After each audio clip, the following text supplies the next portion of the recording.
Hello and welcome to this video lecture on the solutions to the second part of chapter 6.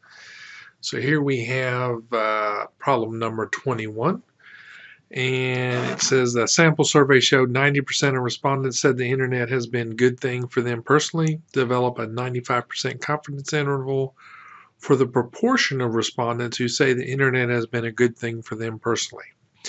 So what we're looking for here is a margin of error with the z alpha divided by 2, so that number is always going to be 1.96. We know that 90% was this probability here. 1 minus that probability is 0.10. We had 857 respondents, and so that margin of error is 0.0201. So the 95% confidence interval is 0.9 plus or minus 0.0201. When you do that, this is the range. The same thing for part B. Again, 1.96. Notice that the 67% came from the book. That's what it was talking about. So 1 minus 67 is 0.33, and we get a margin of error of 0.0315. So we're looking for 0.67 plus or minus 0.0315. On part C, it says 56% of users have seen an online group. So using that same rationale again, it's 0.56 times 1 minus 0.56 divided by 857. And I'm looking for these numbers. The margin of error increases as p gets closer to 0.5. So that's what I was looking for on that one. Some of you had numbers here for this part C that I'm not sure where you got the numbers from. It didn't seem to make any sense. For problem 24, the manager of an automobile dealership is considering new bonus plan designed to increase sales volume. Currently, the mean sales volume is 14 automobiles per month. The manager wants to conduct a research study to see whether the new bonus plan would increase sales volume. To collect data on the plan, a sample of sales personnel will be allowed to sell under the new bonus plan for 1 month period. Develop a null and alternative hypothesis most appropriate for this situation. So we want to say the new bonus plan increases sales volume. So what we want to happen, or what we'd like to see happen, is that whatever the mean is, it's going to be greater than 14 because that's the current sales volume. Well, if that's the alternative hypothesis, then the null hypothesis is going to be less than or equal to 14. You've got to think of this as a line when you're doing your less than or equal to or greater than or equal to, or however you're doing it. So if we put a line here and we say this is 14 and this is everything greater than that, then we can do everything less than that, but we've also got to include the equal sign. And some of you are leaving out the equal sign, which is wrong, because what happens if it was equal to 14? You're not accepting or rejecting anything.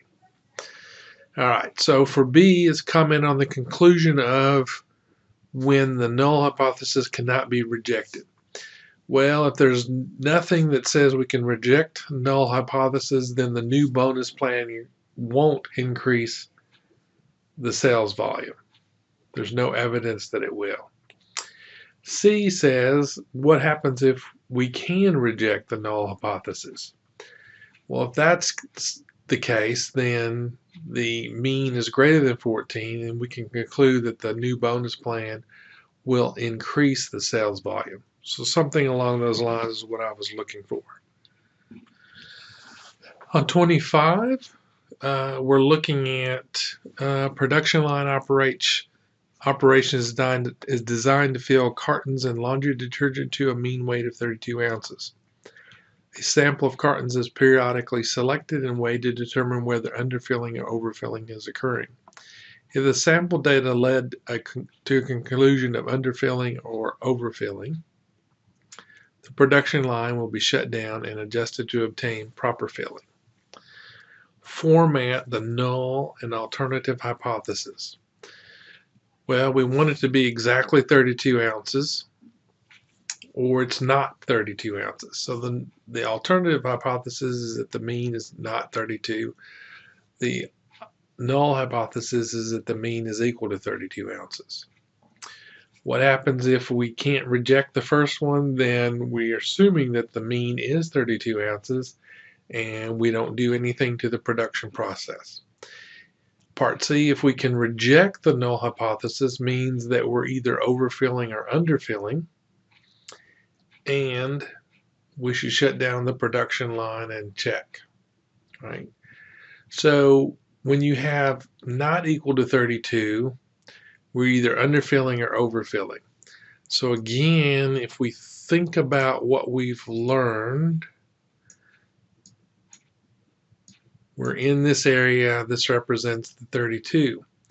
We're either underfilling or overfilling. So when it's not equal to 32, we might be in this area or we might be in this area. And I probably should have drawn this a little differently and just done this, saying this is 32. Wow.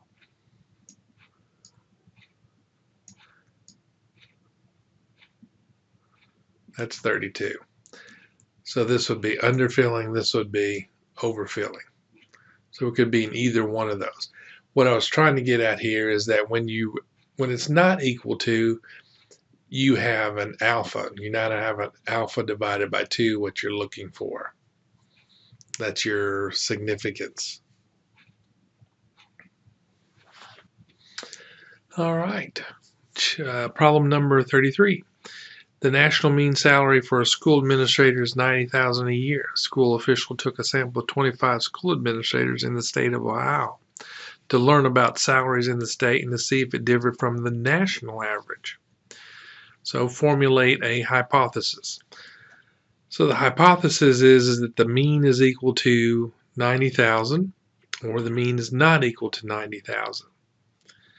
Right? And that is to determine whether the population mean of an annual administrator in Ohio differs from the national mean of 90,000. Part B. The sample data of 25 Ohio administrators is contained in a file named administrator. What is the p-value for your hypothesis test in Part A? And so this is what I was looking for.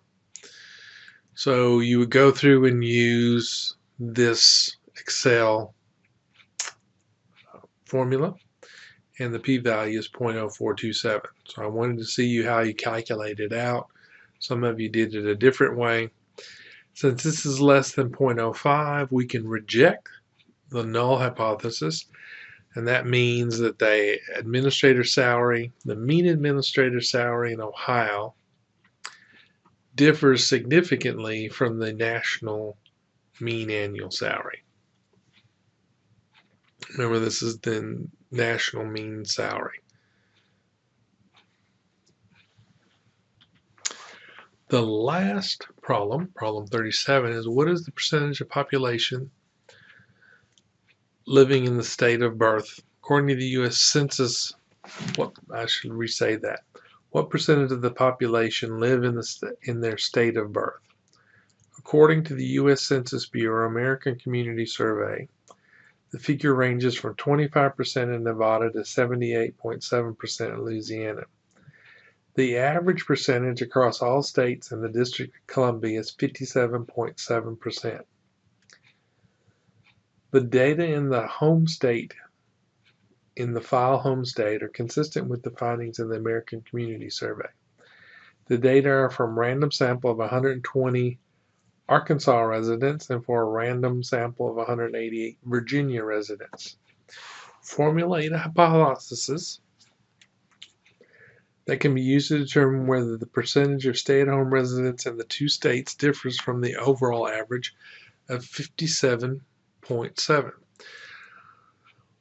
So that's a percentage. So we would say the proportion, we would hypothesize that there is no difference.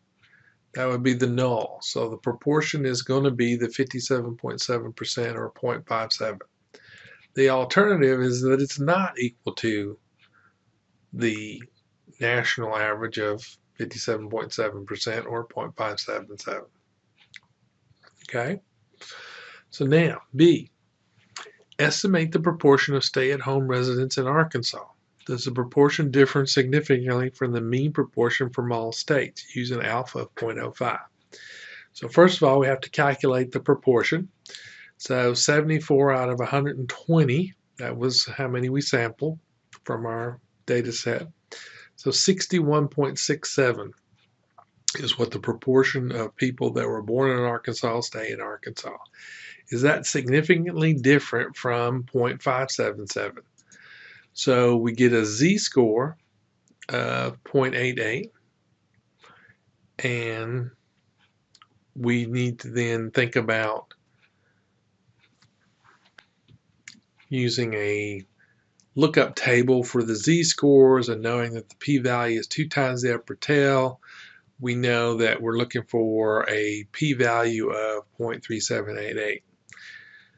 Or, and this is what I wanted you to do, is use the Excel formula to calculate that p-value.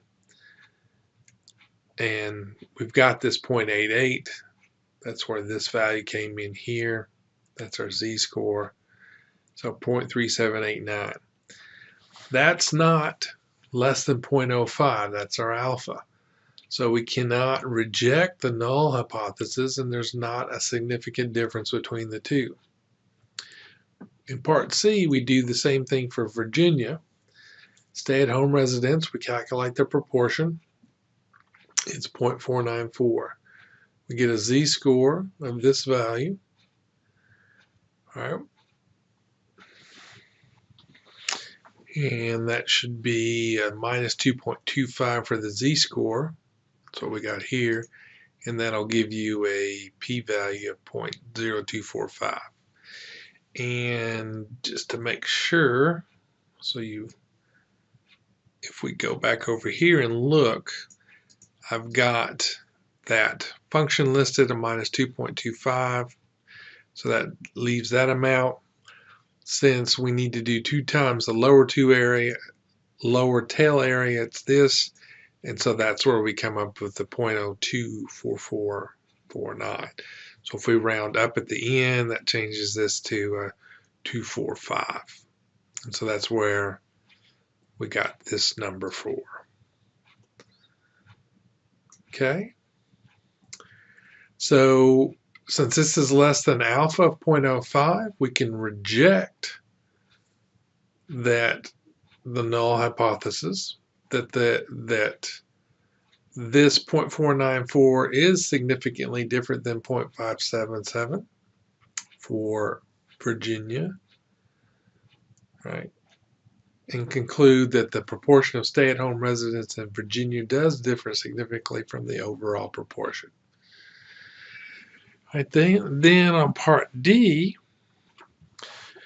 would you expect the proportion of stay-at-home residents to be higher in Virginia than in Arkansas? Support your conclusion with the results. Right. So from the results obtained in part B and C, we would expect the number of stay-at-home residents to be higher in Arkansas than Virginia. And that's what I was looking at, or wanting some kind of response along those lines. A lot of you did very well, so we'll just put more of these type of problems on the final exam, and so hopefully you'll do even better on the final exam.